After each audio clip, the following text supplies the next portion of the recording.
រឿងចចកនិងអណ្ដើកក្នុងសម័យព្រេងនាយមាននិទានមួយដំណាលថាថ្ងៃមួយមានសត្វចចកនិងសត្វអណ្ដើកបានជួបគ្នាហើយបបួលគ្នាប្រឡងប្រជែងដោយលោតចម្ងាយ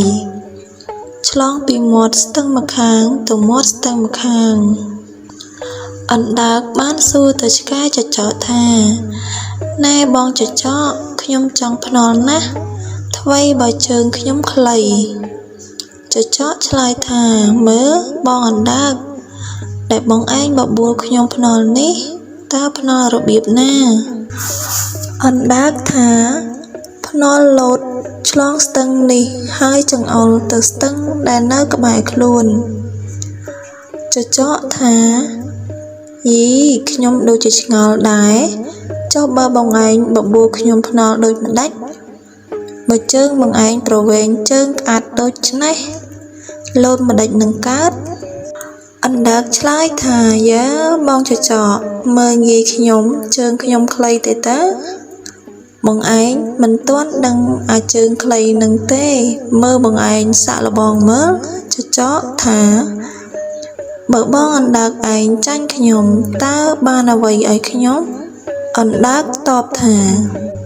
ខ្ញុំសុខចិត្តរកសត្វជើងពីរឲ្យបងចចកឯងស៊ីចចកក៏តបបើខ្ញុំលោតចាញ់បងអណ្ដើកឯងខ្ញុំរកសត្វជើងមួយឲ្យបងឯងស៊ីជាអាហារថាដូច្នេះហើយសត្វទាំងពីរក៏ប្រុងប្រៀបរៀបចំលោតប្រឡងគ្នាអណ្ដើកថាអូបងចចកឯងមកឈរពីមុខខ្ញុំរៀបចំលោត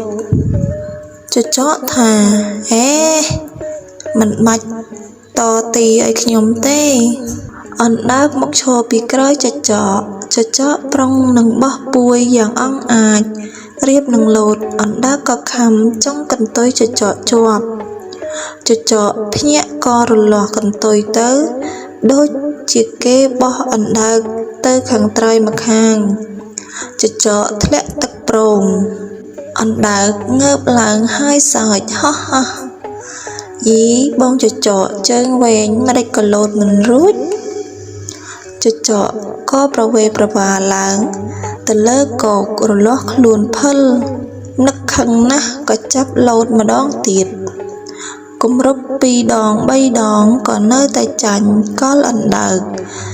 គ្រប់លើកទាំងអស់ឯចចកបានជាហ៊ានទទួលរកសត្វជើងមួយឲ្យអណ្ដើកស៊ីក្នុងពេលដែលខ្លួនចាញ់នោះដោយអាងថាអណ្ដើកលោតមិនឈ្នះខ្លួនលុះដល់ពេលលោតត្រឡប់ជាចាញ់អណ្ដើកវិញនោះក៏នឹកភ័យមិនដឹងជាទៅរកសត្វជើងមួយឯណាឲ្យអណ្ដើកស៊ីក៏កិច្ចរត់ភៀសខ្លួនចេញ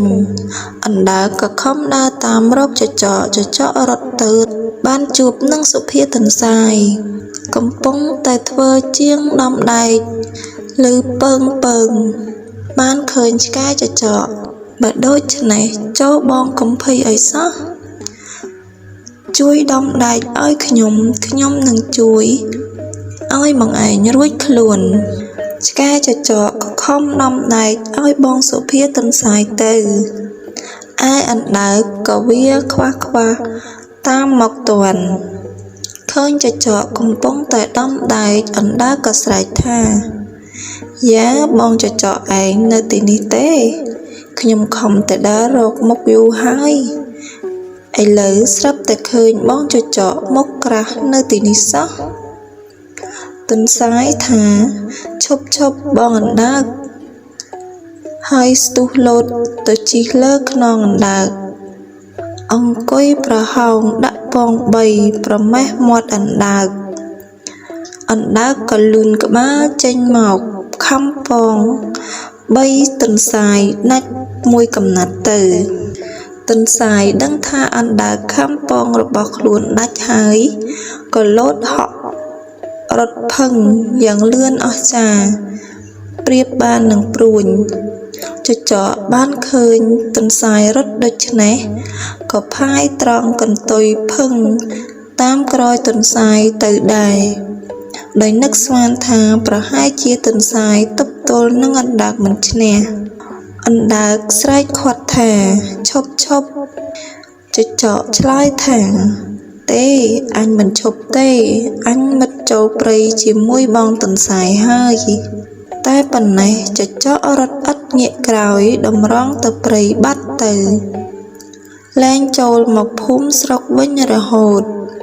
ព្រោះមានរឿងដំណាលដូច្នេះបានជាអ្នកប្រាជ្ញបុរាណលោកបានក្រើនរំលឹកថាអ្នកធំកុំមើលងាយអ្នកតូចតាចប្រយ័ត្នមានគ្រោះថ្នាក់ដូចរឿងដំណាលមកនេះរឿងនិទានខ្លីក៏បានបញ្ចប់ត្រឹមនេះសង្ឃឹមថានឹងជួបពុកម៉ែបងប្អូនទាំងអស់គ្នានៅវីដេអូបន្តទៀត